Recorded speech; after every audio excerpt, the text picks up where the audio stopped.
शुरुआत करते हैं क्लास की। ठीक है, आज के सेशन की हम करते हैं शुरुआत।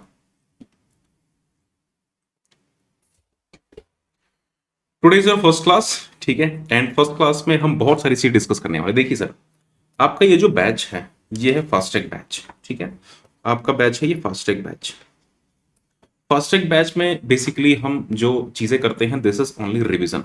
आपके क्लास की कंप्लीटली रिवीजन होगी, जो भी आपने टॉपिक्स पढ़ रखे हैं अभी तक, तो उसको हम एक बार रिवाइज करेंगे, जिससे कि एक जिसको हम बोलते हैं कि एक स्केल अप होकर के और आपके सारी की सारी चीजें एक बार आपकी रिवाइज हो जाए। मैं कोशिश करूंगा कि अप्रोक्सीमेटली 40 to 45 आवर्स में ये कंप्लीट आपका कोर्स फास्टैग बैच में खत्म कर पाऊं, जिससे कि आपको टाइम मिले और भी ज्यादा पढ़ाई करने का। ठीक है, किसी के मन में अगर कोई डाउट है, you can write in the chat box, और जो भी आपके डाउट्स होंगे यहाँ पे मैं लाइव क्लास में आपके डाउट्स को सॉल्व करूंगा। चलिए, क्लासेस होंगी एंड इसकी जो रिकॉर्डेड क्लासेस होंगी आपको एप्लीकेशन पे ही मिल जाएंगी। सो लाइव क्लासेस तो आप देख ही रहे हैं। विद इन 24 to 48 आवर्स आपको जो लाइव क्लासेस होंगी, ये वाली क्लासेस इसकी रिकॉर्डेड आपको मिल जाएगी एप्लीकेशन पे ही। तो जैसे आप एप्लीकेशन में जाओगे 48 घंटे के अंदर में ये क्लास अपलोड हो जाएगी, तो आपको नोटिफिकेशन भी एप्लीकेशन से पहुंच जाएगी, और उसके बाद इसकी जो रिकॉर्डेड क्लासेस हैं वो भी आप ले पाएंगे, उसको आप देख पाएंगे। ठीक है, चलिए। तो सर, आपका जो बैच है, आपका जो ये सब्जेक्ट है सीए इंटर लॉ, इसमें आपको ये बात तो पता होगी कि सीए इंटर लॉ जो बैच है आपका, इसमें आपके कंप्लीटली जो पेपर्स हैं किस किस तरीके से हैं। तो इसमें आपके जो पेपर्स हैं, इसमें एक तो आपका कंपनी लॉ है, कंपनी लॉ, एंड दूसरा आपका other law, company law and other law, जिसमें कि आपके जो क्वेश्चंस आते हैं 30 and 70, मतलब कि आपके जो एमसीक्यूज हैं, एमसीक्यूज आपके होते हैं 30 मार्क्स के, और आपके जो डिस्क्रिप्टिव पेपर्स होते हैं दिस इज ऑफ 70 मार्क्स।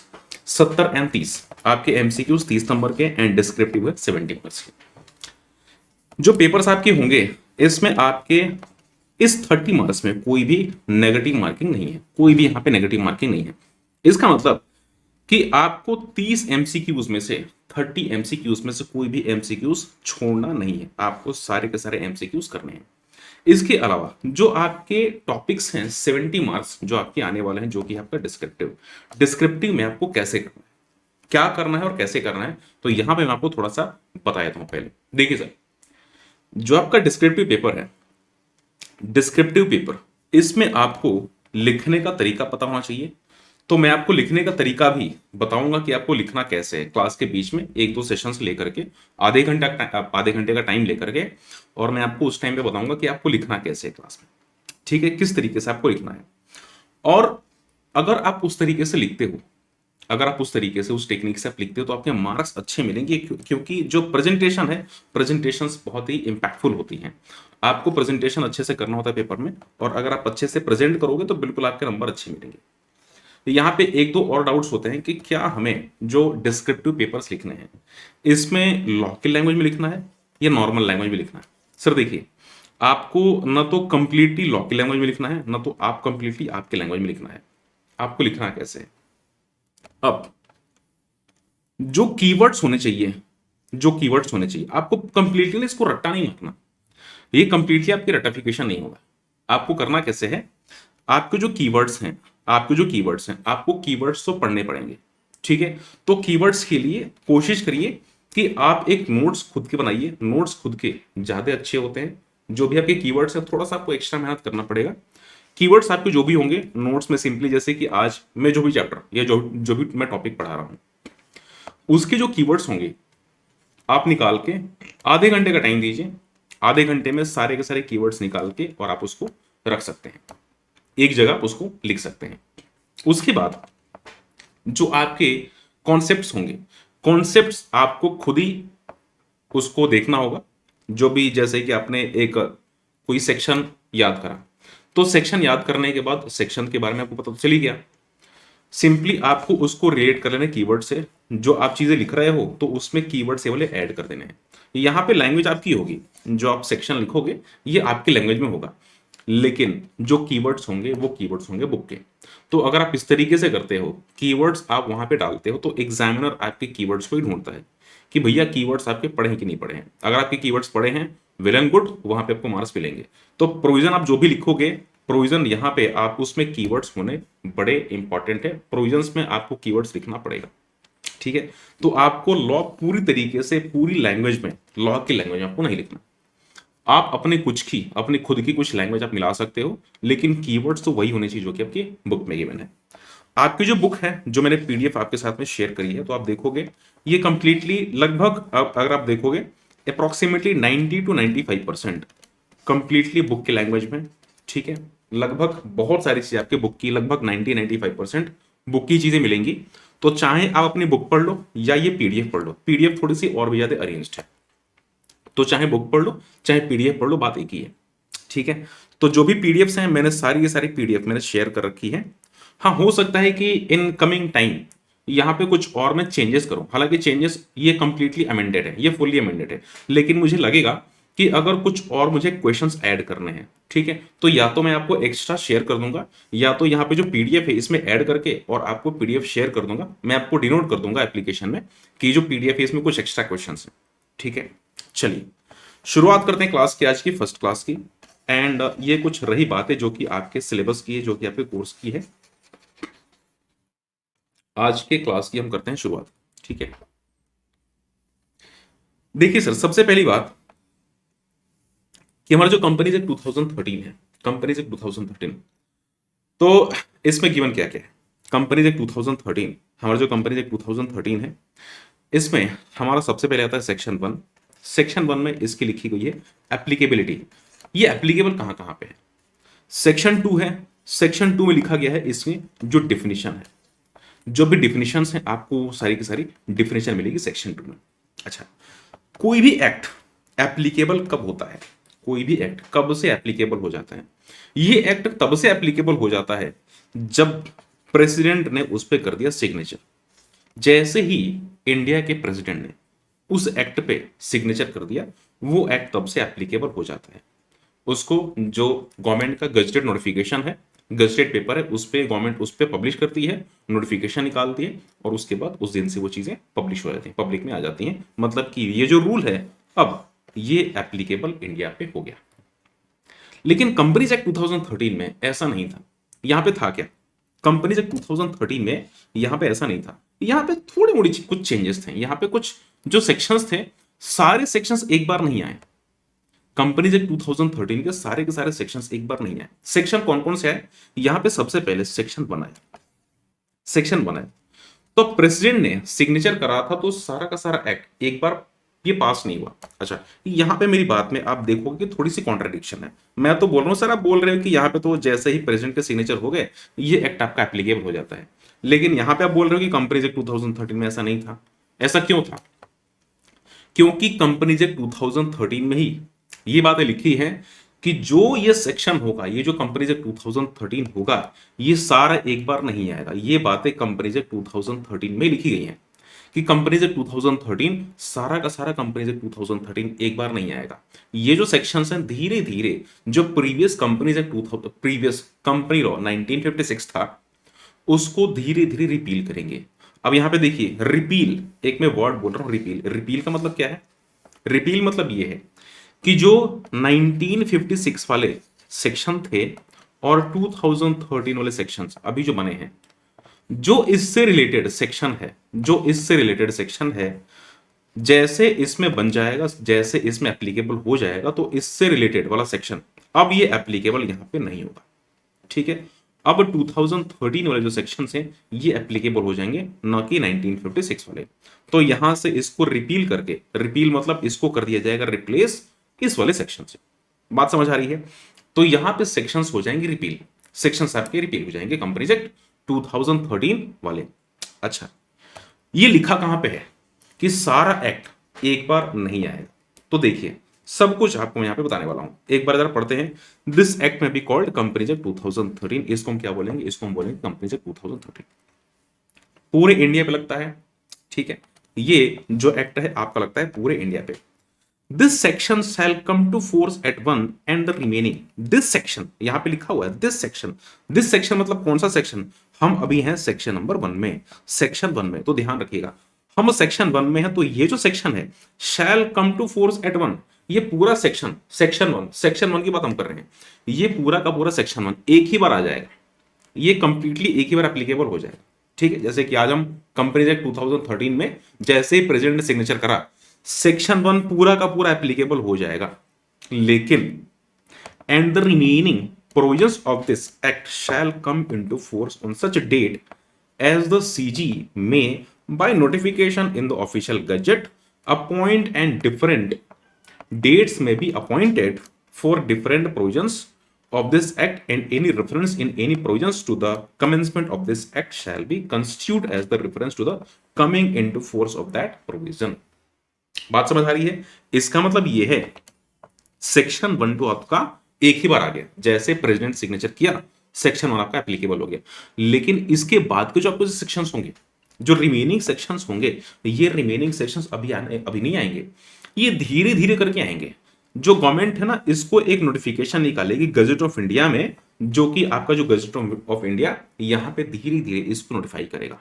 जैसे डेट्स लिखे होंगे कि इस डेट से ये वाला सेक्शन हमारा एप्लीकेबल होने वाला है, तो ये गवर्नमेंट नोटिफिकेशन निकाल देगी और उस दिन से जो ये सेक्शन से एप्लीकेबल हो जाएंगे। ठीक है, तो यहां पे सेक्शन 1 में बात लिखी गई है कि कंपनीज एक्ट 2013 पूरा का पूरा कंपनीज एक्ट 2013 एक ही बार नहीं आने वाला। पहले सेक्शन 1 आएगा और उसके बाद धीरे धीरे धीरे धीरे करके सारे के सारे सेक्शंस अब धीरे धीरे कंपनीज एक्ट 2013 में आएंगे। तो टोटल जो कंपनीज एक्ट 2013 में सेक्शंस है कितने हैं? 470 सेक्शंस, 470 सेक्शंस, जिसमें कि सारे के सारे सेक्शंस अब एप्लीकेबल हो चुके हैं, मतलब कि कंप्लीटली कंपनीज एक्ट 2013 अब एप्लीकेबल हो चुका है। ठीक है, अब देखते हैं जो कंपनीज एक्ट 2013 है, जो कंपनीज एक्ट 2013 है, ये किस किस चीजों पे, किन किन कंपनीज पे एप्लीकेबल होगा। अब एक कंपनी है जिसपे कि ऑलरेडी एप्लीकेबल था 1956, आप मुझे कमेंट करके बताइएगा, चैट में आप मुझे बताइए कि ये किस किस पे एप्लीकेबल होगा। सबसे पहली बात, कंपनीज एक्ट 2013, ठीक है, एक कंपनी है जो कि 1956 में है, रजिस्टर्ड है 1956 में, क्या इस वाली कंपनी पे एप्लीकेबल होगा? अगर एक कंपनी है जो कि इस 1956 से भी पहले किसी कंपनी में ये रजिस्टर्ड थी, तो क्या इस वाली कंपनी में एप्लीकेबल होगा? इसके अलावा अगर हम कुछ और भी बातें करें, इसके अलावा अगर हम कुछ और भी बात करें, कुछ स्पेशल एक्ट्स होते हैं, कुछ स्पेशल एक्ट्स होते हैं। ठीक है, तो अगर कोई कंपनी इस स्पेशल एक्ट में है, तो क्या उस स्पेशल एक्ट वाली कंपनीज, क्या उस स्पेशल एक्ट वाली कंपनी पे ये कंपनीज है 2013 एप्लीकेबल होगा? The answer is yes. 1956 या उससे किसी भी प्रीवियस कंपनी लॉ में अगर कोई कंपनी बनी हुई है, तो बिल्कुल यहां पे ये कंपनीज है 2013 एप्लीकेबल हो जाएगा। उसके बाद अगर कोई कंपनी स्पेशल एक्ट में रजिस्टर्ड है, तो उस पे भी कंपनीज एक्ट 2013 एप्लीकेबल हो जाएगा। कहां पे लिखा हुआ है दिखाइए, ये देखिए कंपनीज एक्ट 2013 यहां पे लिखा गया है, this provision of this act shall apply to, कहां कहां, अगर कोई company incorporated under this act और एनी प्रीवियस कंपनी लॉ, अगर इस एक्ट में या किसी इससे प्रीवियस कंपनी लॉ में अगर कंपनी रजिस्टर्ड है, तो उस केस में एप्लीकेबल होगा। बिल्कुल ठीक है, तो अगर कोई भी कंपनी है, कोई भी कंपनी जो कि 1956 में है, तो 2013 से पहले है, 1956 में है रजिस्टर्ड, मतलब कि 2013 वाली कंपनी लॉ से पहले इस कंपनी में रजिस्टर्ड है, तो क्या इस पे एप्लीकेबल होगा? आंसर इज यस, इस पे एप्लीकेबल हो जाएगा। अगर कोई कंपनी जो कि इंश्योरेंस कंपनी है, अब देखिए इंश्योरेंस कंपनी है, इन पे लगता है इंश्योरेंस रेगुलेटरी IRDA का एक्ट इन पे लगता है 1999, तो क्या इंश्योरेंस कंपनी पे कंपनी 2013 लगेगा? Answer is yes. ये स्पेशल एक्ट में गवर्नड है, लेकिन फिर भी इन पे क्या लगेगा? कंपनीज एक्ट, क्योंकि कंपनीज एक्ट में रजिस्टर्ड है ऑलरेडी। ठीक है, अब देखो अगर कोई इंश्योरेंस कंपनी है, इंश्योरेंस कंपनी, उस पे दो एक्ट लग रहे हैं, एक तो कंपनीज एक्ट 2013 और दूसरा कौन सा? Insurance IRDA act. अब यहां पे आप मान लो कि इसमें कुछ हो गया कॉन्ट्राडिक्शन, दोनों में हो गया कुछ कॉन्ट्राडिक्शन। एग्जाम्पल के लिए अगर मान लो कि हम बात करें बैंक की, ठीक है, हम मानते हैं बैंक की, अब बैंक्स जो भी हैं, तो उस पे कंपनीज एक्ट 2013 भी एप्लीकेबल है, और इसके बाद जो आपका RBI एक्ट है ये भी लगता है। ठीक है, अगर हम बात करें बैंक्स की, तो अगर कोई भी बैंक है, ठीक है, तो देखते हैं कोई बैंक यहाँ पे गिवन है या, चलिए नहीं, तो यहाँ पे दो चीजें लगती हैं, एक तो RBI का एक्ट लगता है, रिजर्व बैंक ऑफ इंडिया, और उसके बाद आपका ये बैंकिंग एक्ट लगता है, और उसके बाद आपका कंपनीज एक्ट 2013 लगता है। ठीक है, अब मान लो कि लिखा यहाँ पे गया है कि आपको जो कोई भी अगर कंपनीज एक्ट 2013 की बात करें तो यहाँ पे दोनों में से कोई भी ऐसा सेक्शन है, कुछ ऐसी मिनिमम क्राइटेरिया रखिए। कंपनीज एक्ट बोलता है कि आपको मिनिमम इतने चाहिए, मिनिमम कोई भी मान लो कि कोई भी एक इंपॉर्टेंट एक नंबर है जो कि 2013 कंपनीज एक्ट 2013 बोला कि आपको मिनिमम इतने चाहिए होंगे, लेकिन यहाँ पे बोल रहे हैं कि नहीं, आपको कम से कम इतने चाहिए। मिनिमम क्राइटेरिया हम मानते हैं कि यहाँ पे 10 है और यहाँ पे 20 है, मान के चलते हैं कि यहाँ पे मिनिमम 10 है और यहाँ पे मिनिमम 20 है। तो इस केस में हम कंपनीज एक्ट 2013 का मानेंगे या यहाँ पे बैंकिंग एक्ट का मानेंगे? तो आंसर इस बैंकिंग एक्ट का मानेंगे। रीजन क्या है? इस पे दो एक्ट्स लग रहे हैं, लेकिन जो स्पेशल एक्ट है उसको हम ज्यादा प्रिविलेज देंगे क्योंकि इसमें कंपनी बनी हुई है। तो यहां पे लिखा गया है कि अगर कोई भी ऐसी कंपनी है जो कि स्पेशल एक्ट में गवर्न हो रही है, तो उस केस में अगर दोनों सेक्शंस में कंपनीज एक्ट 2013 के एंड उस स्पेशल एक्ट के किसी सेक्शन में कॉन्ट्रडिक्शन अगर हो रहा है, उस केस में हम मानेंगे कि जो स्पेशल एक्ट है उसको हम प्रायोरिटी पहले देंगे। ठीक है, तो यहाँ पे ये सारी चीजें लिखी गई है। गिवन यहाँ पे क्या है कि banking companies except as so far said provisions inconsistent with the provisions of banking regulation act 1949। ठीक है, तो यहाँ पे बैंकिंग कंपनीज में बैंकिंग एक्ट लगता है, लेकिन अगर कंपनीज एक्ट 2013 में या किसी भी एक्ट में अगर कोई भी ऐसा इनका कुछ कॉन्ट्रडिक्शन हो गया, उस केस में जो आपका बैंकिंग एक्ट है उसको हम पहले प्रायोरिटी दे देंगे। इसके बाद देखिए सर यहाँ पे क्या है, कंपनी की कैरेक्टरिस्टिक्स। कंपनी की कैरेक्टरिस्टिक्स क्या होती है? ध्यान से एकदम अच्छे से आप पढ़ते रहिए, जो भी चीजें हैं जो मैं आपको बोल रहा हूं सब कुछ आप ध्यान से एकदम सुनते रहिए। कोई अभी तक डाउट? एनीवन? किसी को अभी तक कोई डाउट किसी टॉपिक में? कोई भी डाउट? कैरेक्टरिस्टिक्स ऑफ कंपनी, ये तो बहुत ही बेसिक चीजें हैं, आई होप कि इसमें डाउट मेरे ख्याल से नहीं होना चाहिए, बहुत ही बेसिक चीजें हैं। सबसे पहले सर यहां पे हम बात करते हैं कैरेक्टरिस्टिक्स ऑफ कंपनी। कंपनी की कैरेक्टरिस्टिक्स क्या होती है? इनकॉर्पोरेटेड एसोसिएशन, मतलब कि कंपनी को सबसे पहले एक रजिस्टर्ड कराना पड़ता है। कंपनी कहां पे जाती है? कंपनी सबसे पहले रजिस्टर की जाती है। कंपनी को रजिस्टर करना इंपॉर्टेंट होता है। So company has to register, company को रजिस्टर करना पड़ता है। उसके बाद artificial person. Artificial person artificial person artificial person का मतलब क्या है? लॉ की नजर में कंपनी एक आर्टिफिशियल पर्सन है। एक्चुअली में पर्सन तो है नहीं, ठीक है, जैसे कि company is not a living person, जैसे कि हम क्या है, लिविंग पर्सन है, हमारे अंदर जान है, हम बोल सकते हैं, ठीक है, हम काम कर सकते हैं, हमारे अंदर सोचने की क्षमता है, लेकिन क्या ये सारी चीजें कंपनी के अंदर में है? नहीं, कंपनी सोच नहीं सकती, ठीक है, कंपनी खुद से काम नहीं कर सकती। तो एक्चुअली में क्या है, ये है एक आर्टिफिशियल पर्सन, हमने एक इमेजिन कर लिया, हमने एक कंपनी बना दी और कंपनी बना करके हम इमेजिन कर रहे हैं कि हाँ जैसे हम हैं, लॉ की नजरों में कंपनी भी एक पर्सन है, तो उसको हम बोलते हैं कि ये एक आर्टिफिशियल पर्सन है। तो company is an artificial person. यहां पे कंपनी की होती है separate legal entity. Separate legal entity का मतलब क्या है सर? सेपरेट लीगल एंटिटी का मतलब कि मालिक अलग है, कंपनी का जो ओनर है ये अलग है। ओनर का मतलब क्या? कि जिसने कंपनी स्टार्ट कर रखा है। कंपनी अलग है, कंपनी के मेंबर्स अलग है। कंपनी अलग है, कंपनी के मेंबर्स अलग हैं। ठीक है, यहां पे क्या है? Distinct from and independent of its member. Company अलग है और कंपनी के मेंबर्स अलग हैं। अब एग्जांपल के लिए आप मान के चलो कि कोई एक मेंबर है, कंपनी का कोई एक मेंबर है, कोई कॉन्ट्रैक्ट लेना चाहता है, कोई कॉन्ट्रैक्ट लेना चाहता है जो कि कंपनी के लिए, वो एक्चुअली में काम कंपनी के थ्रू होने वाला है। तो क्या मेंबर, क्या कंपनी का मेंबर वो अपने नाम पे लेगा या वो कंपनी के नाम पे लेगा? तो ऑब्वियस सी बात है कि वो लेगा कंपनी के नाम पे। ठीक है, तो यहां पे इस तरीके से कंपनी अलग होती है और कंपनी के जो मेंबर्स है, कंपनी के जो ओनर्स हैं, ये अलग होते हैं। मतलब कि जिसने कंपनी स्टार्ट कर रखी है, जो कंपनी का फाउंडर होता है, जो कंपनी का ओनर होता है, वो अलग होता है और कंपनी अलग होती है ना। Perpetual succession.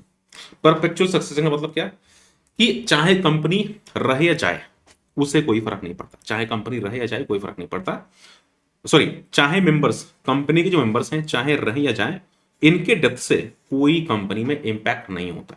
मतलब कि अगर जो कंपनी के मेंबर्स हैं, अगर सारे के सारे वो एक्सपायर हो जाते हैं, अगर सारे के सारे डेथ हो जाते हैं, तो भी कंपनी के एग्जिस्टेंस पे कोई फर्क नहीं पड़ेगा। कंपनी की जो एग्जिस्टेंस है कोई इन पे फर्क नहीं पड़ेगा। आप बोलोगे सर यहाँ पे तो एक दिक्कत है। दिक्कत क्या है?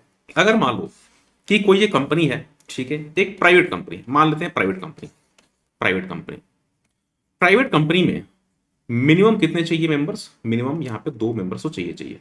ठीक है, मिनिमम 2 और मैक्सिमम 200। कम से कम 2 मेंबर्स तो यहाँ पे चाहिए चाहिए, अगर हम बात करते हैं प्राइवेट कंपनी की।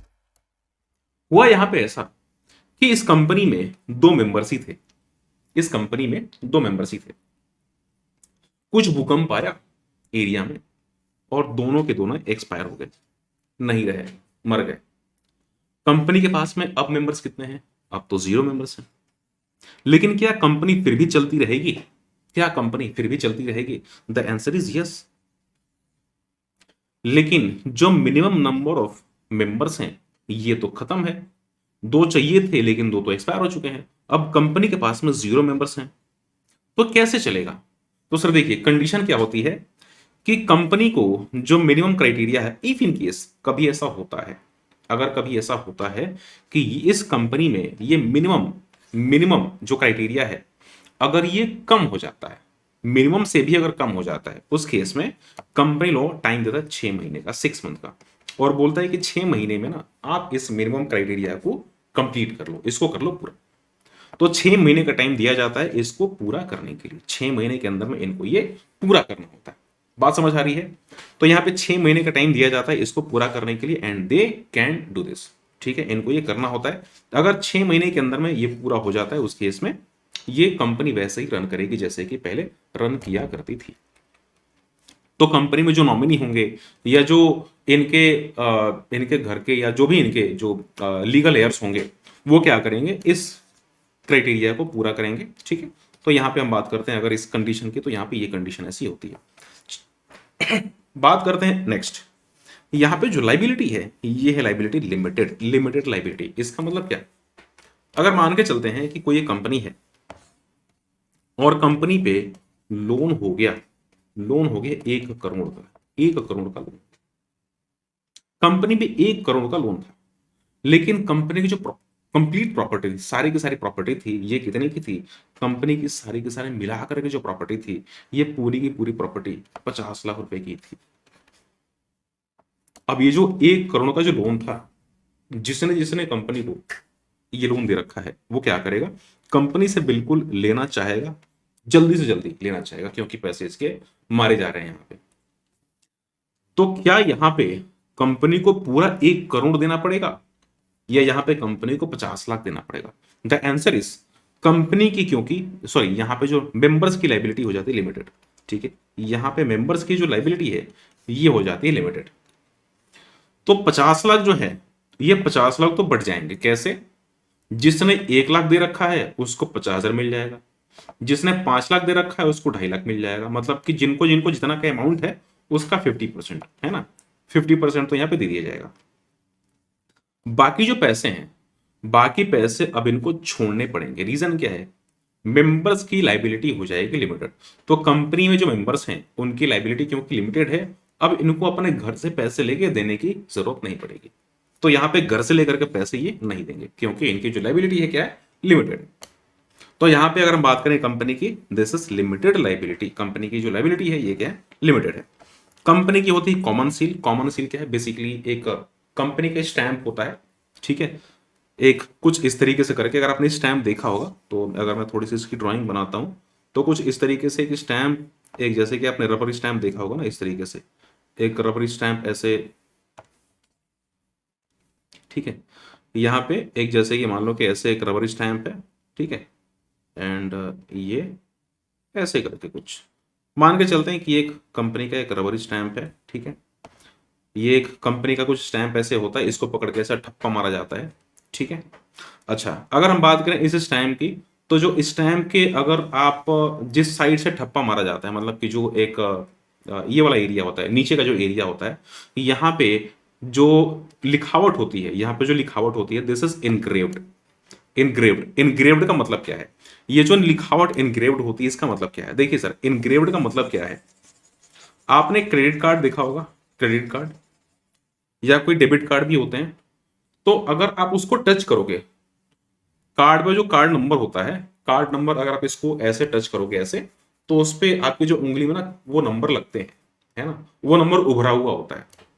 तो इस तरीके से ही जो ये स्टैंप है उस पे जो लिखावट होती है इनग्रेव्ड होती है, और जैसे ये स्टैंप लगाया जाएगा तो पेपर पे ये जो इनग्रेव्ड लिखावट है ये पेपर पे इसका साइन बन जाता है, तो ये कंपनी का बेसिकली सिग्नेचर होता है। ठीक है, so this is a common seal of A company. Company का ये कॉमन सील होता है, मतलब कि कंपनी का ये सिग्नेचर है। आगे चलते हैं, ट्रांसफरेबिलिटी ऑफ शेयर्स। क्या कंपनी के शेयर्स ट्रांसफर हो सकते हैं? क्या कोई कंपनी है, किसी कंपनी के शेयर्स ट्रांसफर हो सकते हैं? द आंसर इज यस, कोई दिक्कत नहीं है, जो शेयर्स हैं ट्रांसफर हो सकते हैं यहाँ पे, लेकिन एक छोटी सी कंडीशन है। क्या है? यहाँ पे दो तरीके की कंपनी मैंने पढ़ी हुई है, आपने ऑलरेडी पढ़ रखा है, तो मैं आपको यहाँ पे ये चीजें डिस्कस करता हूँ क्योंकि आपने ऑलरेडी ये चीजें पढ़ रखी होंगी। एक आपकी प्राइवेट कंपनी और दूसरी पब्लिक कंपनी। दूसरी पब्लिक कंपनी, अब सर देखिए, जो आपकी कंपनी है प्राइवेट कंपनी में शेयर्स क्या ट्रांसफर होते हैं? क्या इसको इजीली ट्रांसफर किया जा सकता है? The answer is no. यहां पे ट्रांसफर में रिस्ट्रिक्शन होती है, restriction in transfer of shares. अगर कोई मेंबर चाहता है अपने शेयर्स, प्राइवेट कंपनी के शेयर्स को ट्रांसफर करना, उस केस में कुछ यहां पे रिस्ट्रिक्शन होती है, ऐसे ही किसी को ट्रांसफर नहीं कर सकता, पूछना पड़ेगा। ठीक है, किससे? बाकी मेंबर से, कि क्या मैं अपने शेयर्स ट्रांसफर कर सकता हूं? यहाँ पे कुछ ना कुछ कंडीशन होती है, तो यहाँ पे इसमें रिस्ट्रिक्शन होती है प्राइवेट कंपनी में। लेकिन क्या पब्लिक कंपनी में रिस्ट्रिक्शन होती है? Their answer is no. अगर पब्लिक कंपनी में रिस्ट्रिक्शन होती, अगर पब्लिक कंपनी में रिस्ट्रिक्शन होती, तो स्टॉक मार्केट में जितनी कंपनीज हैं, जितनी ट्रेडिंग होती है, जितने भी कंपनी लोग शेयर परचेज करते हैं, बेचते हैं, तो यहां पे क्या ये फ्रीली इसको बेच पाते? Answer is no. ये बार बार लीगैलिटी पे ही सवाल आ जाती है। अगर मान लो कि यहाँ पे अगर यहाँ पे गवर्नमेंट लगा दे बैन कि आप पब्लिक कंपनी के शेयर्स को फ्रीली ट्रांसफर नहीं कर सकते, तो यहाँ पे दिक्कत क्या आ जाएगी? बहुत बड़ी दिक्कत आ जाएगी। कल से स्टॉक मार्केट बंद हो जाएगा। रीजन क्या है? आप शेयर्स कंपनी के ना तो बेच सकते हैं ना तो खरीद सकते हैं, क्योंकि यहाँ पे पब्लिक कंपनी के शेयर्स में रिस्ट्रिक्शन आ रखी है। जो स्टॉक मार्केट है, स्टॉक मार्केट में कौन सी कंपनी लिस्टेड होती है? क्या प्राइवेट कंपनी है या public company? Answer is public company. Public company he stock market में लिस्ट होती है। ठीक है, जैसे कि बीएससी, एनएससी आपने जो देखा होगा, यहाँ पे कौन सी कंपनी लिस्ट होती है? ये पब्लिक कंपनी होती है। तो पहले कंपनी पब्लिक कंपनी बनेगी, उसके बाद ये एप्लीकेशन देगी, और एप्लीकेशन इसका जैसे अप्रूव हो जाएगा, ये कंपनी उस पब्लिक प्लेस पे लिस्ट हो जाएगी, मतलब कि बीएससी एनएससी में लिस्ट हो जाएगी, जहां भी कंपनी लिस्ट होना चाहती है।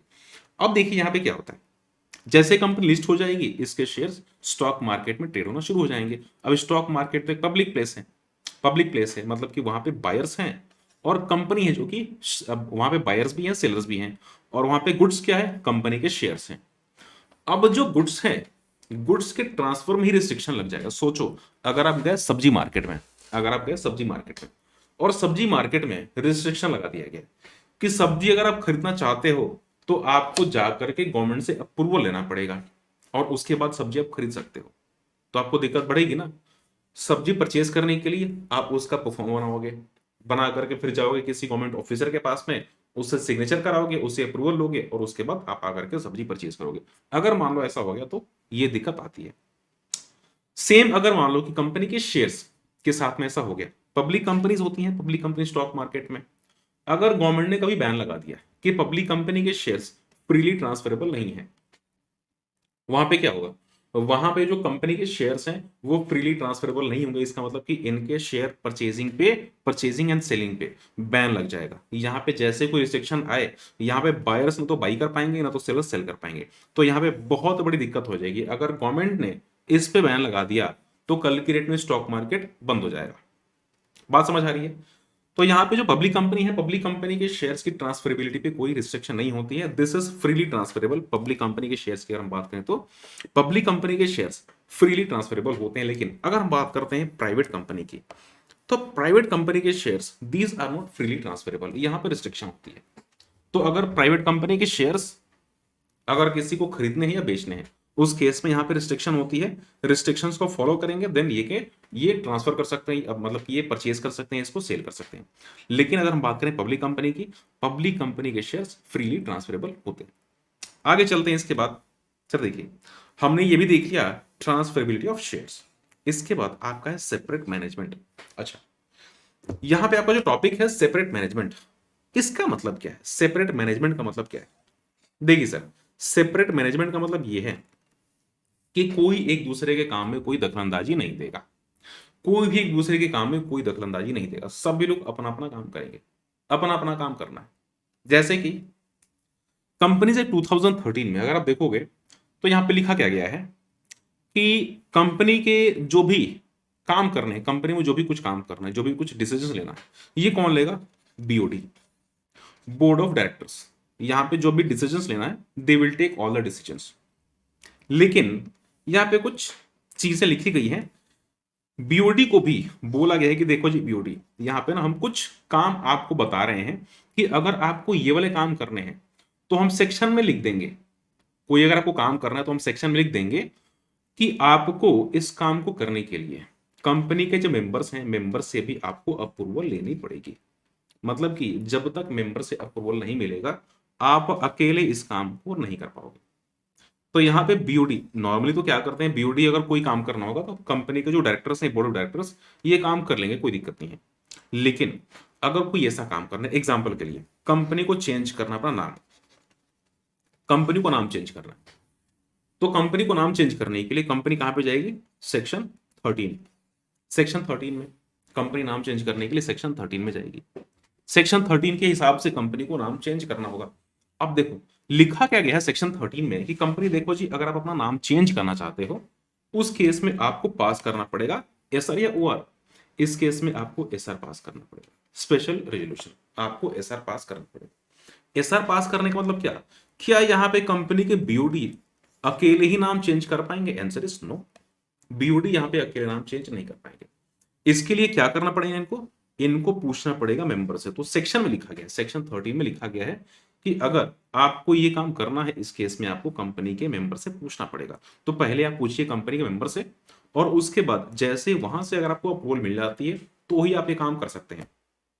तो यहाँ पे एक मैनेजमेंट गिवन है, क्या कि अगर बीओडी के पास में कुछ काम है जो कि ये खुद ही कर सकते हैं, तो उस केस में मेंबर से पूछने की जरूरत नहीं है। लेकिन कुछ ऐसा काम है जो कि मेंबर से पूछनी नेसेसरी है, जो कि कोई ऐसा काम है जो कि कंपनीज के मेंबर से पूछना नेसेसरी है, उस केस में इनको मेंबर से पूछना पड़ेगा।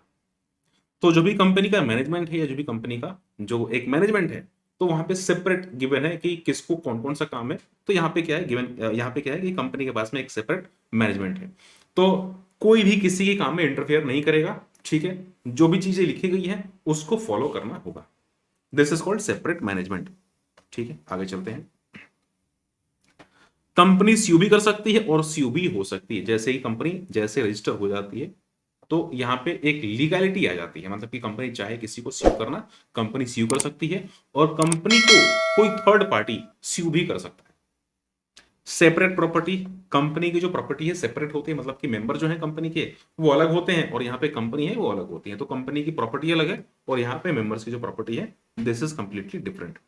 तो यहाँ पे हमने डिफरेंट टाइप की कंपनीज देख ली, कौन कौन सी कंपनी होती है, मतलब कि कंपनी के जो भी फीचर्स हैं, what exactly are the feature of the company. यहां तक कोई डाउट? कोई डाउट यहां तक? एक बार आप मुझे बताइए, यहां तक कोई डाउट किसी को भी?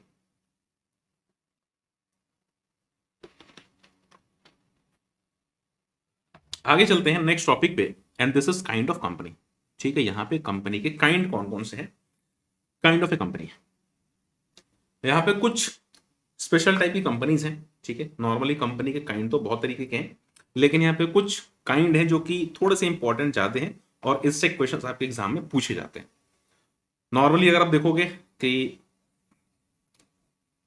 जैसे अगर मैं आपको एग्जांपल बताऊं तो ये टॉपिक्स आप बिल्कुल टिक कर लेना। ठीक है, ये टॉपिक गवर्नमेंट कंपनी से क्वेश्चन कभी कभार पूछा जाता है, ये आप यहाँ पे टिक कर लेना। उसके बाद अगर हम बात करें, हाँ, ये कंपनी की प्राइवेट कंपनी जहां से भी क्वेश्चन पूछे जाते हैं, प्राइवेट एंड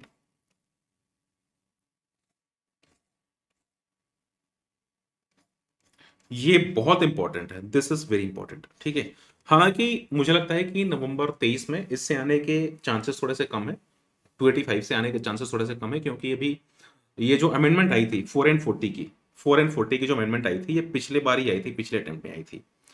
तो पिछले अटेम्प्ट में एक क्वेश्चन यहां से आया था, इस बार इसके आने के चांसेस मुझे थोड़े से कम लग रहे हैं। उसके बाद आपके सब्सिडरी कंपनी, ये भी इंपॉर्टेंट है।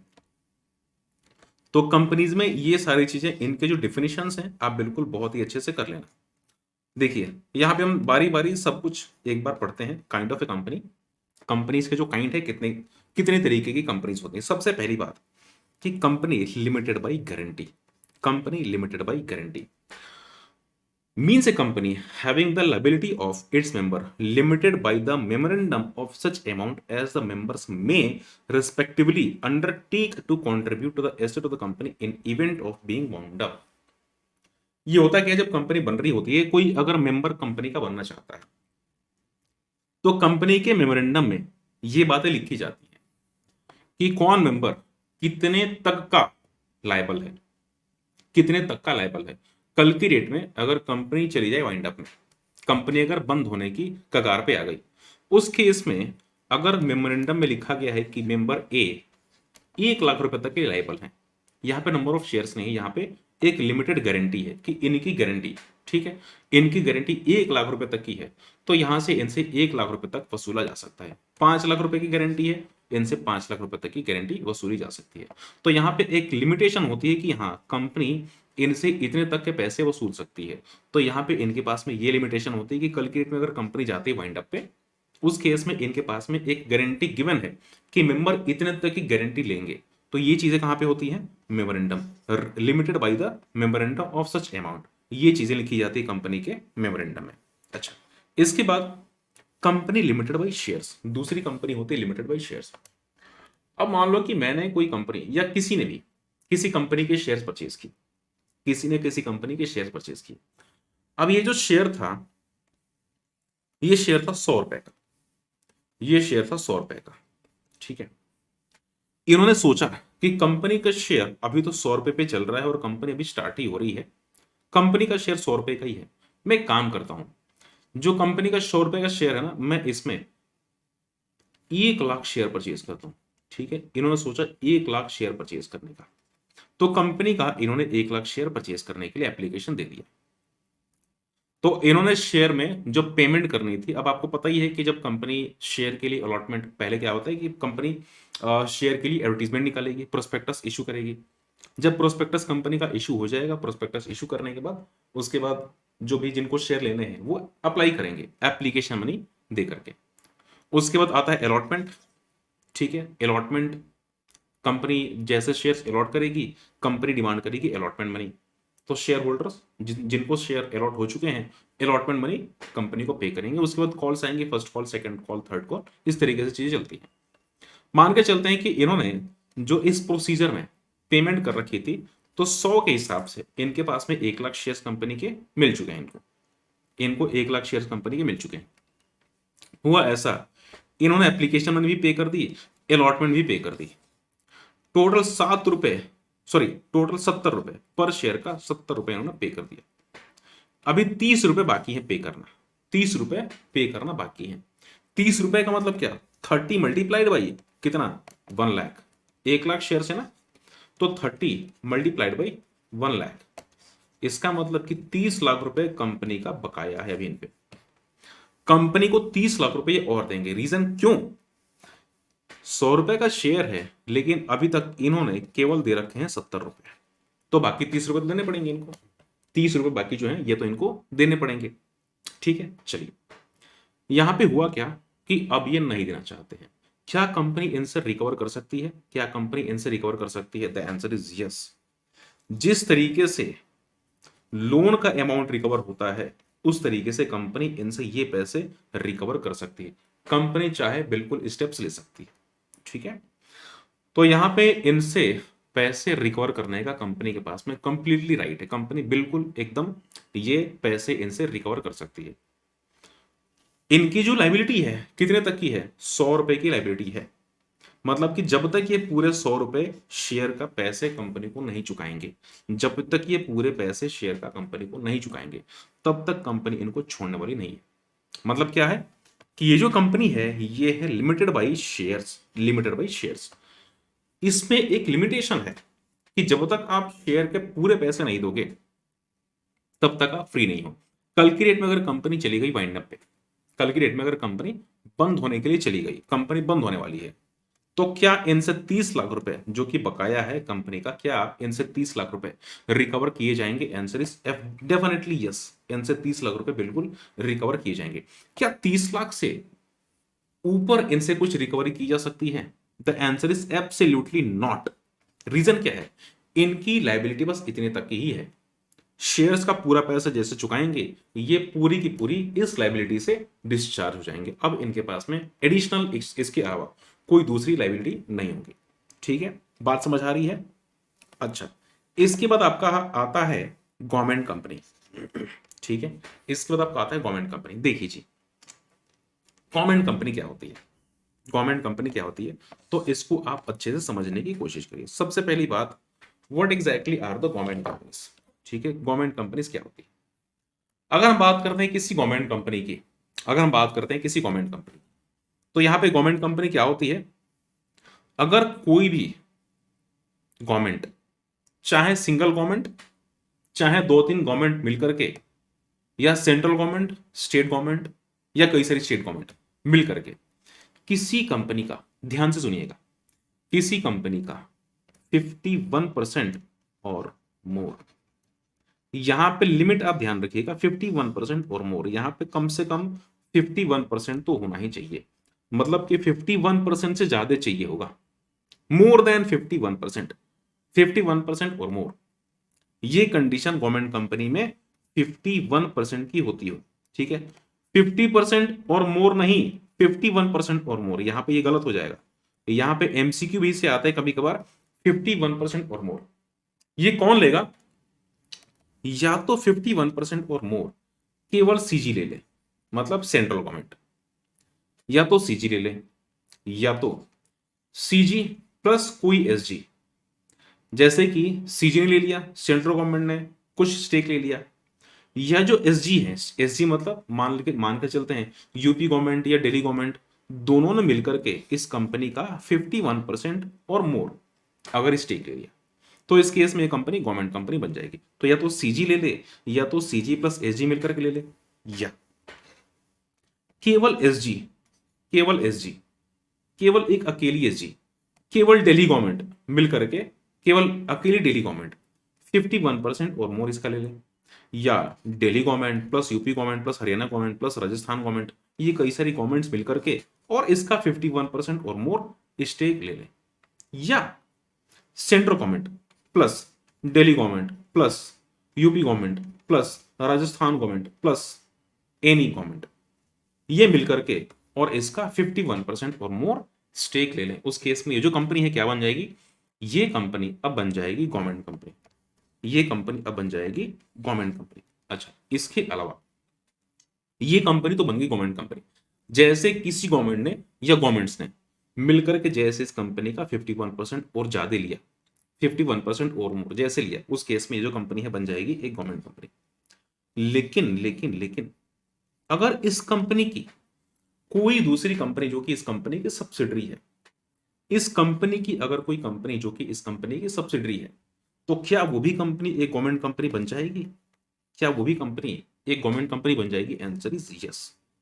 तो गवर्नमेंट कंपनी की सब्सिडरी कंपनी में क्या होती है, गवर्नमेंट कंपनी, तो जैसे ये गवर्नमेंट कंपनी बनेगी, इसके पास में जो भी सब्सिडरीज होंगी, उस केस में वो भी सब्सिडरी क्या बन जाएंगी गवर्नमेंट कंपनी। तो ये आपकी गवर्नमेंट कंपनी की डिफिनेशन होती है, एक बार आप पढ़ लीजिए। Means any company in which not less than 51%, कम से कम 51% तो चाहिए होगा, 51% of the paid up share capital is held by the CG, central government, और बाय एनी स्टेट गवर्नमेंट और गवर्नमेंट्स, या तो सेंट्रल गवर्नमेंट, या तो एसजी स्टेट गवर्नमेंट, या गवर्नमेंट्स।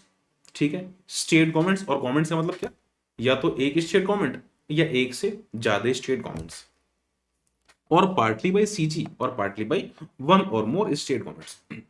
कुछ पार्ट स्टेट गवर्नमेंट ले ले, कुछ पार्ट जो बाकी गवर्नमेंट्स हैं स्टेट गवर्नमेंट्स, कुछ जैसे कि कुछ पार्ट सीजी ने ले लिया, और बाकी जो पार्ट हैं कुछ एसजी ने मिलकर के या अकेले किसी किसी एसजी ने ले लिया। And includes A company which is a subsidiary company of such government company. तो जैसे वो कंपनी गवर्नमेंट कंपनी बन जाएगी, गवर्नमेंट कंपनी बनने के बाद जो कंपनी की सब्सिडरी होगी, क्या ये भी आ जाएगी गवर्नमेंट कंपनी में, आंसर इज यस। तो ये भी कंपनी क्या हो जाएगी, ये हो जाएगी गवर्नमेंट कंपनी। ठीक है, चलिए एक छोटा सा एग्जांपल यहां पे हम पढ़ लेते हैं। एक छोटा सा एग्जांपल है, एक्स इंडस्ट्रीज है, 25% of share holding is held by CG, यहां पे 25% क्या है, सीजी ने ले रखा है, प्लस ऐड करते हैं सीजी ने ले रखा है 25%। अच्छा, 10% ले रखा है गवर्नमेंट ऑफ महाराष्ट्र ने, प्लस 10 कर दिया। 15% ले रखा है सीजी ने, held by CG and government of Rajasthan. 10% government of Rajasthan and CG दोनों मैंने मिलकर के इसका 15% ले रखा है। तो आपको ये बताना है कि क्या ये कंपनी एक गवर्नमेंट कंपनी होगी या नहीं होगी। 25 प्लस 10 प्लस 15 कितना हो जाएगा 50। हमें मिनिमम कितना चाहिए, हमें चाहिए मिनिमम 51%। तो क्या ये कंपनी एक गवर्नमेंट कंपनी होगी, आंसर इज नो, क्योंकि हमें चाहिए थी कम से कम 51%, लेकिन ये कितना है, ये है 50%। इस केस में ये जो कंपनी है ये गवर्नमेंट कंपनी नहीं होगी। आगे चलते हैं जी। अब आती है आपकी होल्डिंग कंपनी। होल्डिंग कंपनी क्या होती है, सिंपल सा, वो कंपनी होती है जिसके पास में सब्सिडरी कंपनी होती है, ठीक है। तो सब्सिडरी कंपनी अगर है तो सब्सिडरी कंपनी की होल्डिंग कंपनी होती है, सिंपल सा डेफिनेशन। हालांकि इसको एग्जाम में कभी पूछना नहीं है, सब्सिडरी कंपनी आपसे पूछी जा सकती है उसकी डेफिनेशन। अच्छा, चलिए अभी उसको भी हम देखेंगे। यहां पे हम देखते हैं पहले प्राइवेट कंपनी। प्राइवेट कंपनी क्या होती है, ठीक है जी, प्राइवेट कंपनी क्या होती है। तो यहां पे अगर हम बात करें प्राइवेट कंपनी की, तो यहां पे दो कंडीशंस है। पहली क्या है, अपने शेयर्स की ट्रांसफरेबिलिटी पे रिस्ट्रिक्शन लगाती है, restrict the right to transfer its shares. मतलब कि जो प्राइवेट कंपनी है, प्राइवेट कंपनी अपने शेयर्स, प्राइवेट कंपनी के शेयर्स इजीली ट्रांसफरेबल नहीं होते। प्राइवेट कंपनी के शेयर्स इतनी जल्दी ट्रांसफर नहीं होंगे, इजीली ट्रांसफरेबल नहीं होते। दूसरी बात क्या है, except in case of 1% company limit the number of members to 200। मतलब कि यहां पे जो नंबर ऑफ मेंबर्स है कितने हैं, 200 हैं। 2 टू 200, मिनिमम चाहिए 2 और मैक्सिमम 200, मिनिमम 2 एंड मैक्सिमम 200। अच्छा, जो हम नंबर की काउंटिंग करेंगे उस काउंटिंग में क्या क्या चीजें ऐड करेंगे और क्या क्या चीजें हटाएंगे, देखिए इसके नीचे लिखा है।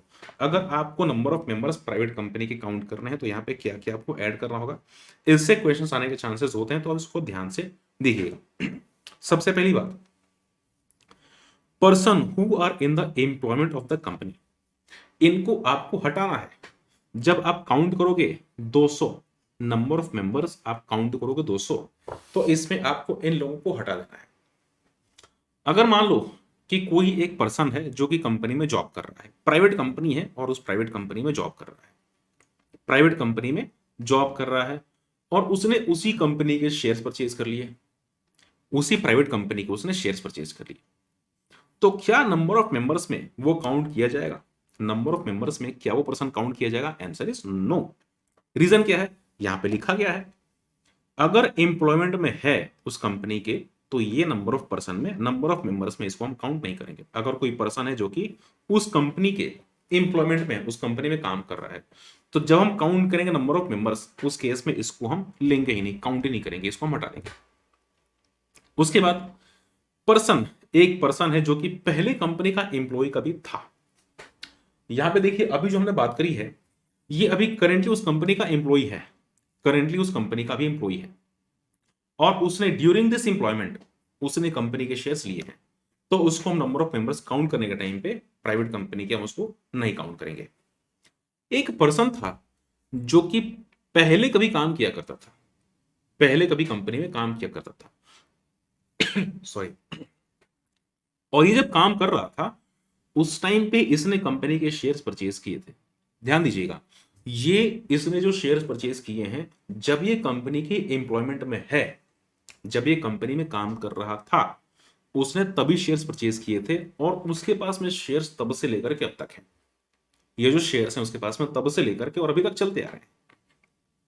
तो क्या इसको भी नंबर ऑफ मेंबर्स में काउंट करेंगे, आंसर इज नो, इसको भी हम काउंट नहीं करने वाले, यही लिखा हुआ है। Person who having been formerly in the employment of the company were member of a company while in that employment, जब ये कंपनी में काम कर रहा था ये तब उस कंपनी में इसने शेयर्स उस कंपनी के परचेज किए थे। जब ये कंपनी में काम कर रहा था, जब ये कंपनी में एज एन एम्प्लॉय था, इसने शेयर्स तब परचेज किए थे। Continued to be member after the employment ceases, ठीक है, टू बी मेंबर्स, ठीक है। तो यहां पे क्या लिखा गया है कि यहां पे अभी भी उस कंपनी का शेयर्स इसके पास में है, तो इसको हम काउंट नहीं करेंगे। यहाँ पे जितने भी पर्सन लिखे गए हैं तो यहाँ पे है क्या, इनको हम नंबर ऑफ मेंबर्स काउंट करते टाइम पे हटा देंगे, इनको हम हटा देंगे। Shall not be included in the number of members, इनको हम नंबर ऑफ मेंबर्स में इंक्लूड नहीं करेंगे। इसके बाद prohibitions any invitations to public to subscribe any security of the company. अगर हम बात करें प्राइवेट कंपनी की, प्राइवेट कंपनी कभी भी पब्लिक ऑफर नहीं दे सकती, कभी भी अपना प्रोस्पेक्टस पब्लिक में नहीं निकाल सकती कि देखो जी हम तो पब्लिक ऑफर लेके आ रहे हैं, हम है प्राइवेट कंपनी और हम प्राइवेट कंपनी होने के बावजूद भी पब्लिक ऑफर लेके आ रहे हैं, हम पब्लिक से डिमांड कर रहे हैं पैसे की, पब्लिक हमें पैसे दो। तो प्राइवेट कंपनी कभी भी ऐसा नहीं कर सकती। ये जो अथॉरिटी है किसके पास में होती है, ये होती है पब्लिक कंपनी के पास में। प्राइवेट कंपनी पब्लिक से पैसे नहीं उठा सकती है, ठीक है। तो यहां पे आपकी ये होती है प्राइवेट कंपनी। तो हमने प्राइवेट कंपनी में क्या देखा कि पहले तो रिस्ट्रिक्शंस होती हैं शेयर्स के ट्रांसफरेबिलिटी में, और दूसरी बात क्या है, नंबर ऑफ मेंबर्स। जब हम काउंट करेंगे तो यहाँ पे दो चीजें हम देखेंगे। अगर वो पर्सन है, उसने शेयर्स परचेज करे थे जब वो कंपनी में एम्प्लॉय था, तो उसको हम हटा देंगे, चाहे कंपनी के एम्प्लॉयमेंट में है या नहीं है, उससे फर्क नहीं पड़ता। अगर ये शेयर्स उस टाइम के हैं तो उसको हम नंबर ऑफ मेंबर्स में काउंट नहीं करेंगे। हाँ, कभी ऐसा होता है कि जिस टाइम पे उसने शेयर परचेज किए थे वो कंपनी का एम्प्लॉय था, वो पर्सन कंपनी का एम्प्लॉय था, बाद में उसने शेयर बेच दिए, दोबारा उसने उस कंपनी के शेयर्स परचेज किए, लेकिन जब इसने दोबारा कंपनी के शेयर्स परचेज किए उस टाइम पे ये कंपनी का एम्प्लॉय नहीं था। तो अब क्या उसको हम काउंट करेंगे, आंसर इज यस। अब नंबर ऑफ मेंबर्स में काउंट करने के टाइम पे उसको हम काउंट करेंगे, क्योंकि इस टाइम पे जब उसने दोबारा शेयर्स कंपनी के परचेज किए उस टाइम पे कंपनी का ये एम्प्लॉय नहीं है। बात समझ आ रही है? आगे चलते हैं जी। इसके बाद आपका आता है पब्लिक कंपनी। पब्लिक कंपनी क्या होती है? पब्लिक कंपनी क्या होती है? तो सिंपल सी बात है कि ये जो कंपनी है ये प्राइवेट कंपनी नहीं होती है और इसमें minimum paid off share capital as में भी प्रिस्क्राइब्ड। इसका मतलब कि जो गवर्नमेंट बोलती है कि मतलब एज में भी प्रिस्क्राइब्ड, यहाँ पे मिनिमम की कोई रिक्वायरमेंट होती नहीं है। पब्लिक कंपनी में जितना प्रिस्क्राइब्ड है उसके हिसाब से यहाँ पे मिनिमम अमाउंट रिक्वायर्ड होता है। तो जो कंपनी प्राइवेट कंपनी नहीं है वो कंपनी पब्लिक कंपनी है, ठीक है। यहाँ पे लिखा क्या गया है कि अगर कोई कंपनी जो कि प्राइवेट कंपनी नहीं है, इसका मतलब ये कंपनी पब्लिक कंपनी है। आगे चलते हैं। एक छोटा सा पॉइंट यहाँ पे भी लिखा गया है, बड़ा इंपॉर्टेंट पॉइंट है। लिखा यहाँ पे ये गया है कि provided that A company which is subsidiary of A company not being a private company, ठीक है, ध्यान से पढ़िए। Provided that A company which is a subsidiary of A company which is a subsidiary of A company not being a private company, मतलब कि एक ऐसी company जो कि प्राइवेट कंपनी नहीं है, एक ऐसी कंपनी जो कि प्राइवेट कंपनी नहीं है, उस कंपनी की सब्सिडरी, मतलब कि पब्लिक कंपनी की सब्सिडरी। ध्यान से देखिए यहां पे लिखा गया है not being a private company, मतलब क्या, नॉट ए प्राइवेट कंपनी। अगर कोई कंपनी प्राइवेट कंपनी नहीं है, यहां पे लिखा है कि नॉट ए प्राइवेट कंपनी, अगर कोई कंपनी एक प्राइवेट कंपनी नहीं है तो क्या बोलते हैं उसको हम, उसको बोलते हैं पब्लिक कंपनी। यहां पे वही बात लिखी गई है, not being a private company. अगर वो कंपनी प्राइवेट कंपनी नहीं है तो कौन सी कंपनी होगी, ये होगी पब्लिक कंपनी। बात समझ आ रही है? तो यहां पे बात बोली जा रही है पब्लिक कंपनी की। अगर कोई ऐसी कंपनी है कि पब्लिक कंपनी की सब्सिडरी है, पब्लिक कंपनी की सब्सिडरी है, shall be deemed to be public company for the purpose of this act even where such subsidiary company continues to be a private company on its article। भले ही company के article में लिखा है कि ये company एक private company है तो भी कंपनी प्राइवेट कंपनी नहीं रहेगी। छोटा सा एग्जांपल है, एक कंपनी है XYZ limited, XYZ limited, limited मतलब ये कंपनी आपकी है पब्लिक कंपनी, पब्लिक कंपनी। बात समझ आ रही है? XYZ लिमिटेड, ये कंपनी कौन सी है, ये कंपनी आपकी पब्लिक लिमिटेड कंपनी है। इसकी एक सब्सिडरी है, इसकी एक सब्सिडरी है, और ये जो सब्सिडरी है ये ABC प्राइवेट लिमिटेड, ये जो ABC प्राइवेट लिमिटेड होगी मतलब कि इस कंपनी की सब्सिडरी, XYZ लिमिटेड की सब्सिडरी ABC प्राइवेट लिमिटेड, क्या ये जो कंपनी आपकी होगी ये पब्लिक होगी या प्राइवेट होगी? ये कंपनी आपकी प्राइवेट कंपनी होगी या पब्लिक कंपनी होगी? Answer is this company will be A public company. Public company क्यों? पब्लिक कंपनी की डेफिनेशन में लिखा गया है कि अगर इस कंपनी की सब्सिडरी है, भले ही कंपनी के आर्टिकल में प्राइवेट लिमिटेड लिखा हुआ है, लेकिन फिर भी ये कंपनी कौन सी कंपनी रहेगी, ये कंपनी होगी आपकी पब्लिक कंपनी। तो कंपनी की सब्सिडरी, पब्लिक कंपनी की सब्सिडरी हमेशा ही कौन सी कंपनी होती है, पब्लिक कंपनी की subsidiary will be always a public company. ठीक है, आगे चलते हैं। अब देखते हैं small company. Small company, small company क्या होती है, means a company other than A public company. ये भी कंपनी है लेकिन अदर देन ए पब्लिक कंपनी है। मतलब क्या है कि अगर कोई पब्लिक कंपनी है, अगर कोई पब्लिक कंपनी है, चाहे भले ही स्मॉल कंपनी की सारी लिमिटेशन मीट करती है, स्मॉल कंपनी की सारी लिमिटेशन मीट करती हो, लेकिन अगर ये कंपनी पब्लिक कंपनी है, उस केस में ये कंपनी स्मॉल कंपनी नहीं हो सकती। तो सबसे पहली बात कि अगर कोई स्मॉल कंपनी हमें पहचाननी है तो वो कंपनी पब्लिक कंपनी तो नहीं होनी चाहिए। तो पब्लिक कंपनी जैसे आपको दिखेगी क्वेश्चन में, आप उसको हटा देना, बोलना कि नहीं ये कंपनी तो पब्लिक कंपनी है, स्मॉल कंपनी तो हो ही नहीं सकती। अदर देन ए पब्लिक कंपनी, ठीक है, तो ये कंपनी अदर देन ए पब्लिक कंपनी होनी चाहिए। इसका मतलब कि कंपनी को प्राइवेट कंपनी होना नेसेसरी है। अगर पब्लिक कंपनी नहीं है, इसका मतलब कि प्राइवेट कंपनी है, तो small company must be A private company. ठीक है, तो यहाँ पे प्राइवेट लिमिटेड कंपनी होनी चाहिए अगर कोई स्मॉल कंपनी है तो। आगे देखते हैं, कंपनी की जो पेड अप शेयर कैपिटल है ये 4 करोड़ से ऊपर नहीं जानी चाहिए। इसका मतलब अगर 4 करोड़ तक भी है तो भी चल जाएगा, कोई दिक्कत नहीं है। 4 CR तक है तो भी चल जाएगा, कोई दिक्कत नहीं। लेकिन अगर 4 CR से 1 रुपए भी ऊपर हुआ तो ये कंपनी क्या होगी, स्मॉल कंपनी का स्टेटस इसको नहीं मिलेगा, स्मॉल कंपनी से हट जाएगी। दूसरी बात, कंपनी को जो टर्नओवर है एज पर profit and loss account of the immediately preceding financial year, जो तुरंत अभी फाइनेंशियल ईयर गुजरा है उसके हिसाब से 40 करोड़ से ऊपर नहीं होना चाहिए। तो यहां पे लिमिट है 4 CR एंड 40 CR, 4 एंड 40, इसकी एक लिमिट है। और सच हायर अमाउंट एज में B prescribed which shell not be more than 100 CR। मतलब कि वैसे तो नॉर्मली सीजी के पास में पावर है, यहाँ पे पावर गिवन है कि अगर चाहे तो 40 करोड़ जो है इसको बढ़ा करके 100 करोड़ तक भी की जा सकती है, लेकिन इससे ज्यादा नहीं हो सकता। अगर 100 करोड़ से ज्यादा करना है इस केस में, अब इनको फिर से अमेंडमेंट करनी पड़ेगी। तो यहाँ पे क्या है, 4 and 40, जो आपकी स्मॉल कंपनी, स्मॉल कंपनी के केस में 4 and 40 लिमिट है कि कंपनी की जो पेड अप शेयर कैपिटल है कम से कम, सॉरी, मैक्सिमम 4 करोड़, एंड अगर हम बात करें कंपनी की टर्नओवर ये 40 करोड़, इससे कम होनी चाहिए। 4 and 40 से दोनों ही कम होने चाहिए। लेकिन ध्यान रहे इसमें भी एक छोटी सी कंडीशन है। ये जो कंपनी है हमने सबसे पहले देखा कि ये कंपनी तो एक पब्लिक कंपनी नहीं हो सकती, स्मॉल कंपनी एक पब्लिक कंपनी स्मॉल कंपनी नहीं हो सकती। इसके अलावा भी कुछ ऐसी कंपनीज हैं जो कि स्मॉल कंपनी का स्टेटस नहीं ले सकती। कौन कौन सी कंपनी, पहले आप देखना ये वाला कि क्या ये कंपनी एक होल्डिंग कंपनी है या एक सब्सिडरी कंपनी। तो एक कंपनी चाहे होल्डिंग हो या सब्सिडरी, किसी भी कंपनी की होल्डिंग है या किसी कंपनी की सब्सिडरी है, तो अगर किसी भी कंपनी के साथ में इसका होल्डिंग एंड सब्सिडरी का रिलेशनशिप है, उस केस में ये कंपनी स्मॉल कंपनी नहीं बन पाती। इसके बाद अगर ये कंपनी सेक्शन 8 में रजिस्टर्ड है, सेक्शन 8 कौन सा सेक्शन है, नॉट फॉर प्रॉफिट ऑर्गेनाइजेशन। अगर ये company not for profit organisation के लिए बनी हुई है, अगर इसने सेक्शन 8 का लाइसेंस ले रखा है, तो उस केस में ये भी कंपनी एक स्मॉल कंपनी का स्टेटस अवेल नहीं कर सकती।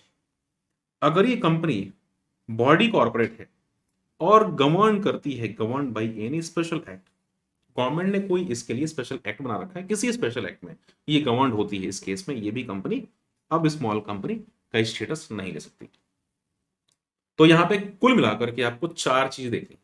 क्या देखना है, स्मॉल कंपनी में लिमिट देखने से पहले, लिमिट आप बाद में देखना, पहले क्या चेक करना, कंपनी क्या पब्लिक कंपनी है। अगर कंपनी पब्लिक कंपनी होगी तो स्मॉल कंपनी का स्टेटस अवेल नहीं कर पाएगी। ठीक है, तो पहले आपको देखना क्या है कि कंपनी पब्लिक कंपनी है, प्राइवेट कंपनी है। उसके बाद कहीं ऐसा तो नहीं कंपनी कोई सब्सिडरी कंपनी है, कोई होल्डिंग कंपनी है, दूसरी चीज आपको ये देखनी है।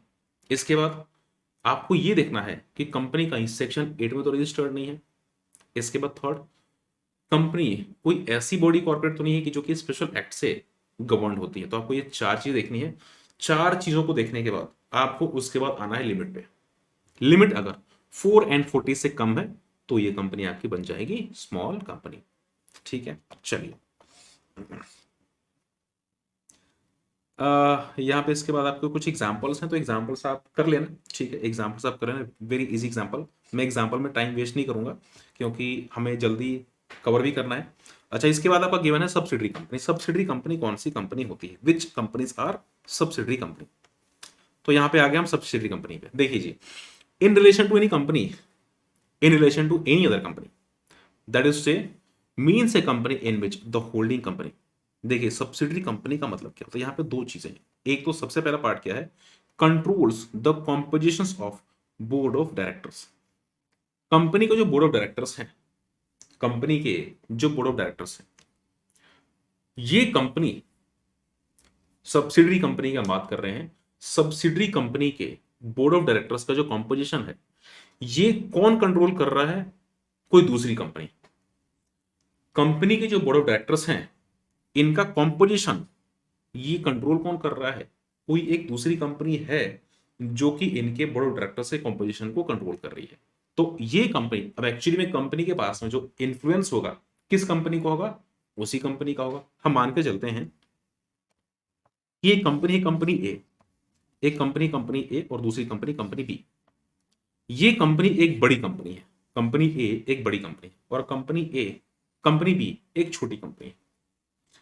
कंपनी ए के पास में मान के चलते हैं कि 10 डायरेक्टर्स हैं, 10 डायरेक्टर्स, ठीक है, एग्जांपल के लिए कंपनी के पास में 10 डायरेक्टर्स, ठीक है, सॉरी मान के चलते हैं ये 8 या 10 कुछ भी मान लो। कंपनी बी जो है, कंपनी कंपनी ए के जो 10 में से कंपनी बी के पास में 6 डायरेक्टर्स हैं। कंपनी ए के जो 4 डायरेक्टर्स हैं, ये कंपनी बी में भी हैं। इनमें से जो 4 डायरेक्टर्स हैं, 4 डायरेक्टर्स, ये कंपनी बी में भी हैं, ठीक है। उस केस में यहां पे क्या हो जाएगा, अब क्योंकि जो कॉम्पोजिशन है, कॉम्पोजिशन कौन कंट्रोल कर रहा है, ये वाली कंपनी इसको कंट्रोल कर रही है। कंपनी ए के जो डायरेक्टर्स हैं, इसके कॉम्पोजिशन को भी कंट्रोल कर रहे हैं। इस केस में क्या हम यहाँ पे होल्डिंग एंड सब्सिडरी का रिलेशन देख सकते हैं, आंसर इज यस। जो भी कंपनी के डायरेक्टर्स होंगे जो कि दोनों में बराबर है, जो दोनों में कॉमन है, इस कंपनी भी कॉमन है और इस कंपनी भी कॉमन है, मतलब कि जो 4 डायरेक्टर्स हैं, जब भी बात होगी इस वाली कंपनी की, तो क्या कभी इसके अगेंस्ट में कोई फैसला होने देंगे, आंसर इसमें हमेशा चाहेंगे कि ये जो कंपनी है, कंपनी सही से चले। इसका मतलब कि ये जो बीओडी है, 4 बीओडी बड़े इंपॉर्टेंट है इस कंपनी के लिए, और क्योंकि मेजोरिटी में है तो इस कंपनी के बीओडी यहाँ पे बहुत ही चीजें हैंडल करेंगे। मेजोरिटी यहाँ पे इनका स्टेक है, तो कहने का ये मतलब है कि अब यहाँ पे जो होल्डिंग एंड सब्सिडरी का जो रिलेशनशिप है, ये बन जाएगा कंपनी में। तो सबसे पहली बात कि यहाँ पे कंपनी के जो बोर्ड ऑफ डायरेक्टर्स हैं, इनका जो कॉम्पोजिशन है, ये हो रहा है। दूसरी, एक्सरसाइज और control more than, exercise or control more than one half of the total voting power, total voting power more than one half, total voting power, total voting power का, total voting power का आधे से ज्यादा, either at the on or one or more of its subsidiary companies, या तो कोई single company या तो एक या एक से ज्यादा इसकी सब्सिडियरी कंपनी इसको, उनके पास में मैक्सिमम वोटिंग पावर्स हैं उस केस में। यहां पे देखिए कैसे जो कंट्रोल है, कंट्रोल यहां पे मैक्सिमम है।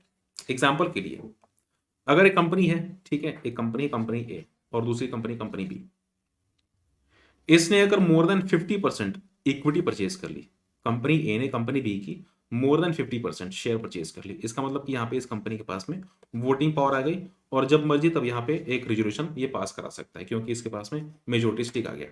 तो यहाँ पे ए कंपनी का इन्फ्लुएंस बिल्कुल बी कंपनी पे रहेगा, तो ये तो कंपनी बन जाएगी होल्डिंग और ये कंपनी सब्सिडी बन जाएगी। दूसरा तरीका एक और क्या है, देखिए एक और तरीका क्या है, थर्ड कंडीशन, एक कंपनी थी कंपनी ए, दूसरी कंपनी थी कंपनी जेड, ठीक है, दूसरी कंपनी थी कंपनी जेड।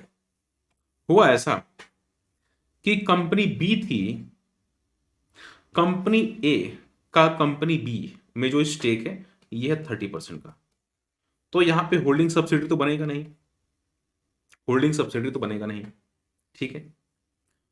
हुआ ऐसा कि जो कंपनी जेड थी, कंपनी जेड का कंपनी ए में भी स्टेक है, कंपनी जेड में कंपनी का एक ही स्टेक है, कंपनी ए ने कंपनी जेड का 90% होल्ड कर रखा है, कंपनी जेड का 90% होल्ड कर रखा है, ठीक है।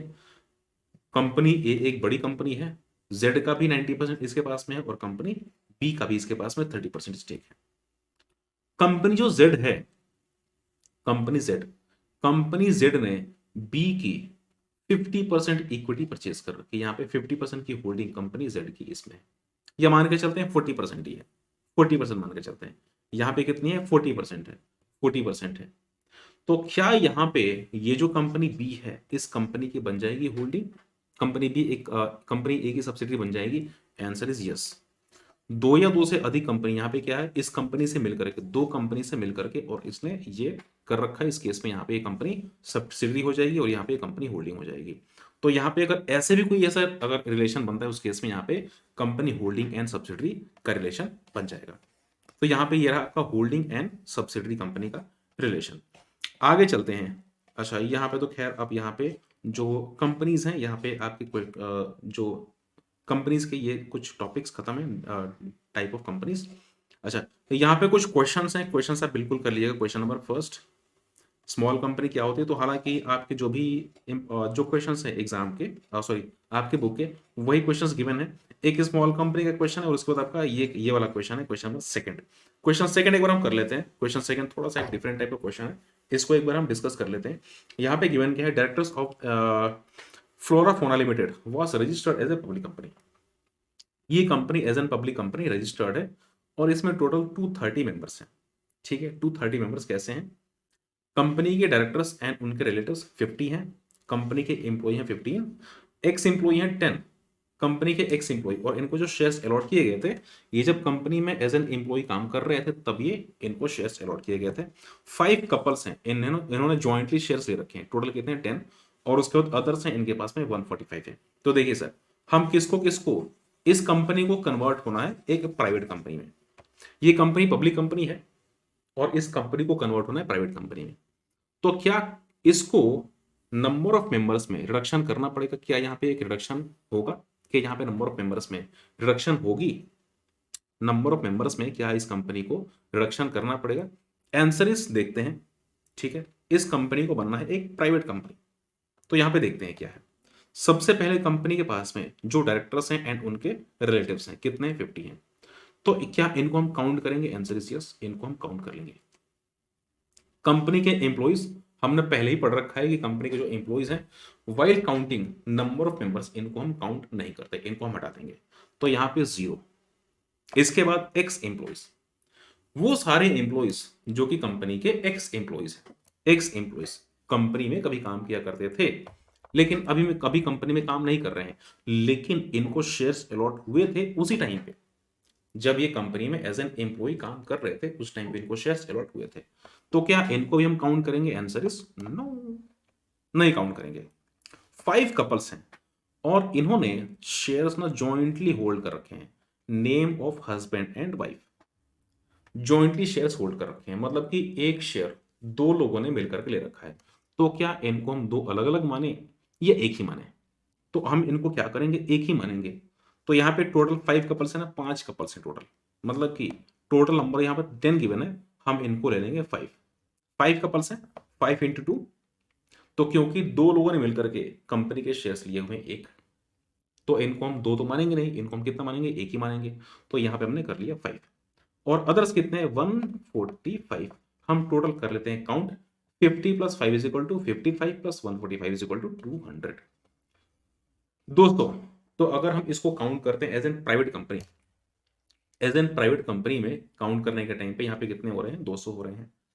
तो क्या अब इनको, क्या इस कंपनी को अगर ये कंपनी कन्वर्ट होना चाहती है एक प्राइवेट कंपनी, तो क्या इस कंपनी को जो मिनिमम जो अपने मेंबर्स हैं इनको रिड्यूस करना पड़ेगा? क्या इनको अपनी कंपनी में मेंबर्स रिड्यूस करने पड़ेंगे? आंसर इज नो, क्योंकि प्राइवेट कंपनी में 200 की लिमिट होती है और हमारे पास में यहाँ पे 200 मेंबर्स हैं। 200 से ऊपर नहीं हो रहे। अगर 200 से ऊपर होते तो कंपनी को रिड्यूस करना पड़ता, लेकिन अभी इस केस में कंपनी को रिड्यूस नहीं करना पड़ेगा।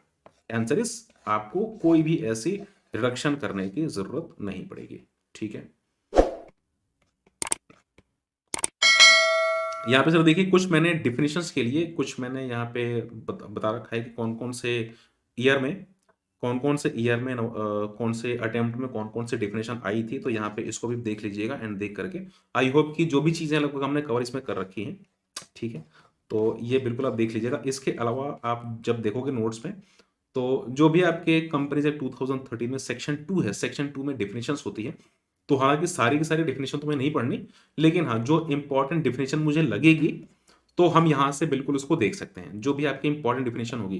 हालांकि जो भी इंपॉर्टेंट डेफिनेशन है मैंने ऑलरेडी कवर करा रखी है, उसको मैंने निकाल करके और नोट्स में ऑलरेडी ऊपर रख दिया है, जिससे कि हमने उसको कर लिया है और उसको हमने पढ़ भी लिया है।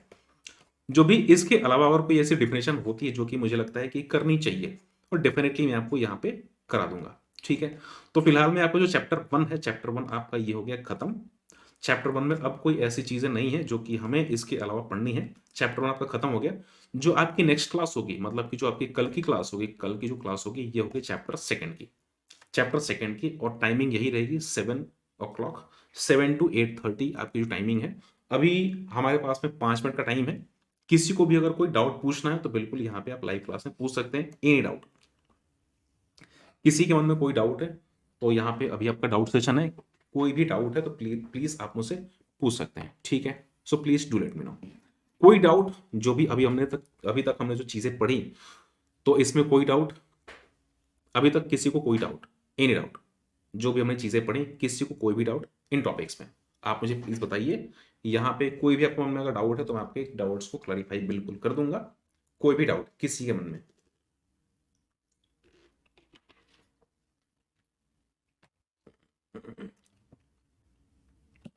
Any doubt? हाँ जी, एनी डाउट?